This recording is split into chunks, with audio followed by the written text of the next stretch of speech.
Olá, caros alunos e alunas, vamos para a nossa aula do curso de Filosofia para o segundo ano do ensino médio. Na aula de hoje a gente vai trabalhar com o conceito aí da filosofia medieval, vamos pensar um pouco sobre o desenvolvimento da Igreja Católica através da escolástica e o grande nome aí da escolástica, o grande nome da filosofia católica, o São Tomás de Aquino. Vamos à aula?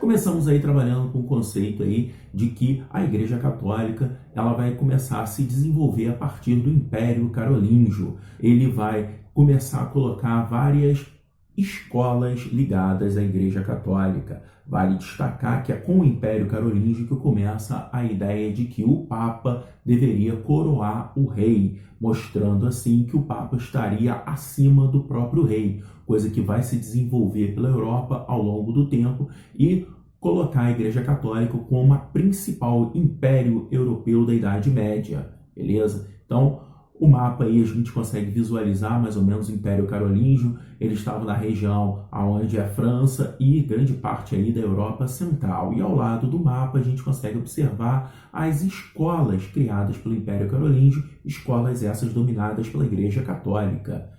As escolas desenvolviam um entendimento da igreja referente a grandes temas como fé, razão, Deus, homem.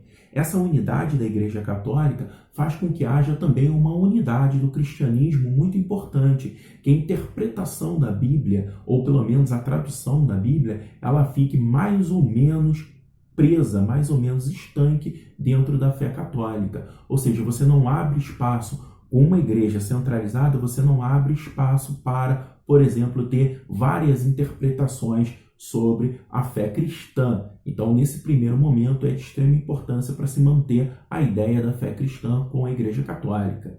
Então, a gente observa ali algumas imagens sobre também, obviamente, os escritos da igreja e, propriamente, a igreja medieval. É nessas escolas que se desenvolve a escolástica, tá? E claro, a ideia da escolástica é uma base muito firme na hierarquia, base essa da Igreja Católica. Então, essa imagem consegue mostrar mais ou menos a hierarquia da igreja, com os padres, bem na base da pirâmide e ao topo, o centro de todo o poder da igreja, o Papa. Na escolástica era extremamente importante o princípio da autoridade, isso era fundamental. Ou seja, se alguém queria desenvolver alguma nova tese dentro da igreja ou dentro da escolástica, era necessário você buscar uma fundamentação dessa sua tese num grande filósofo ou num grande nome da igreja ou propriamente dentro da Bíblia.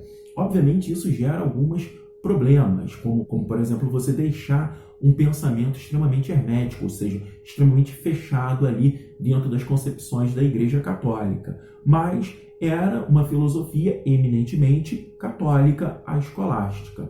Na charge aí ao lado, a gente deve observar uma coisa bem interessante. Então, diz a charge, o locutor vai chegar e vai falar assim: convido o tribuno Deus que se inscreveu para falar sobre o tema uso de meu nome. E aí Deus vai na tribuna livre ali e vai dizer o seguinte: senhor presidente e senhores vereadores, parem de falar em meu nome, não sou responsável pelas besteiras que dizem e fazem.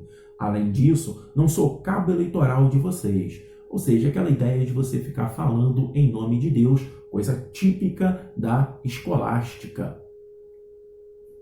E dentro aí dessa concepção da escolástica, ela vai começar a ter um grande problema que era com digamos assim, a tradução de Aristóteles feita pelos árabes, feita pelos islâmicos, certo?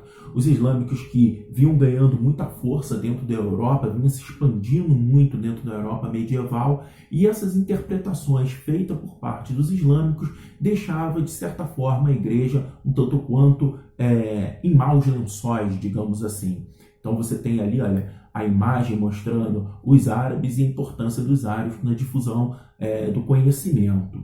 Então, o que a igreja vai precisar? Vai precisar que haja uma reinterpretação do Aristóteles para que justifique, obviamente, os valores da Igreja Católica que ela tanto pregava. E essa reinterpretação vem de São Tomás de Aquino. Então, essas duas imagens é bem interessante, São Tomás de Aquino aí com a igreja e os livros, as escrituras na mão, e a outra ali, olha, uma espécie de ensinamento guiado, certo, ali, olha, pelos santos, pelas imagens aí, digamos assim, sobrenaturais, ou seja, fora da natureza.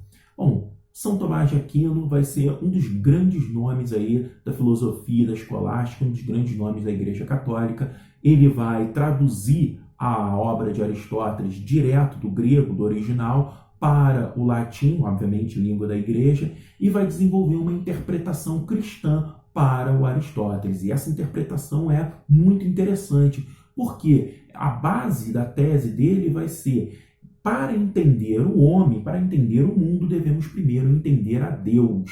Ou seja, vai ser uma justificativa para a fé. A justificativa para a fé é o entendimento do homem. Como assim, professor? O conhecimento, a razão, ou seja, a filosofia, prepara o homem para ter fé. Uma vez que a razão é imperfeita, ela deve ser corrigida pela fé. Eu costumo dizer para os meus alunos o seguinte: basicamente, se você é religioso, se você gosta de estudos dentro da filosofia, não deixa de estudar o São Tomás de Aquino. É um filósofo muito bacana, suas ideias são muito interessantes e vai te servir para desenvolver a sua argumentação quando você precisar ter um embate ou quando você tiver um embate com aquela pessoa que não é religiosa. Vale muito a pena você ter esse conhecimento aí sobre São Tomás de Aquino. E, é claro, a primeira concepção aí a respeito da razão diz o seguinte: olha só, Deus vai criar, obviamente, o homem.